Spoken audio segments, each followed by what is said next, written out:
Welcome as we take a look at Season 1, Episode 2 of Atlanta Streets on Lock, created by Donald Glover, also known as his musical persona, Childish Gambino.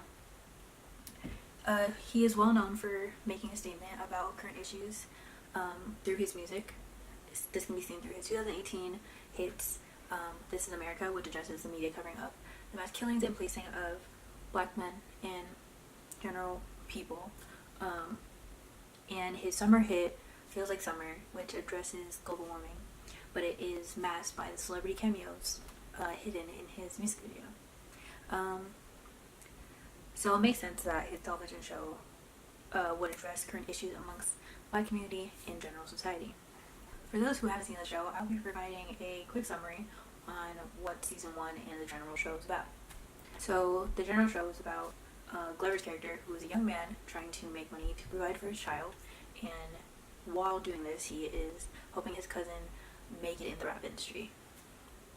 Within the season, he gets put into weird situations, whether it's a white woman confusing him for another black man that she previously knew, or it's him keeping a job, or it's a misadventure of him trying to sell his cell phone so he can make money to pay his bills. And we'll be looking at episode 2 of Season 1 and episode 1 of Season 2 in conjunction of each other to see Glover's commentary on the prison system. In this, we can flash back to episode 1, where we find Ernest, Glover's character, and Paperboy, his cousin, who are in custody for an altercation that they had. To begin the second episode, we see Ernest and Paperboy waiting to be processed for jail. And Ernest says that he's only arrested for having half a blunt. And in Louisiana, the SPLC found that black men are 6 times more likely than a white person to be arrested for marijuana possession. As the episode progresses, in the first 5 minutes, we get a look at who's inside of the jail. Most of the people are black and brown. Although many of the people waiting to be processed or bailed out are black and brown, so are the police. This creates an interesting power dynamic between the police and the men inside, the police working within a white space.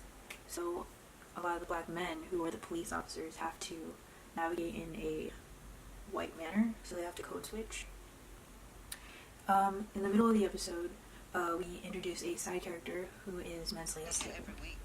The police and other people let us know that he's been in jail every week, and they find this man's behavior very funny. This later changes when the man spits water at the white police officer, who beats the man with his baton, and making it apparent that he's not human and dangerous. And all the men just stare at this, kind of desensitized to the beating of the man by the white police officer. The woman in the office is one of these years than the other. According to the new Jim Crow, it states, in recent years, advocates and politicians have called a greater resources devoted to the problem of prison reentry in view of the unprecedented numbers of people who are released from prison and return to their communities every year. This quote reminds me of something that a student said in one of my classes, who works in traffic court, and many of the people who are taken to court are black and brown, and they are usually not told to come in for trial, or not aware of if there's any changes being made to their date, which makes them more likely to get a warrant for their arrest. The increase of policing beyond jail is more evidence of racial discrimination between people of color. Following this scene, she tells him he must pay promptly. If he does not, he'll be issued a warrant for his arrest. These scenes are important to show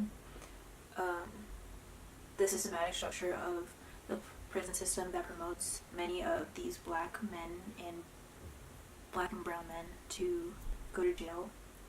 Ernest's character is constantly hustling for money, and which increases his chance to go to jail. Glover's Atlanta does a good job at showing a majority black space that is often navigating through white spaces, such as jail. It will be interesting to see how Glover's character will navigate through this world within season 2, and if he will end up back in jail, or if he will be able to provide the money so he can remain outside. Thank you.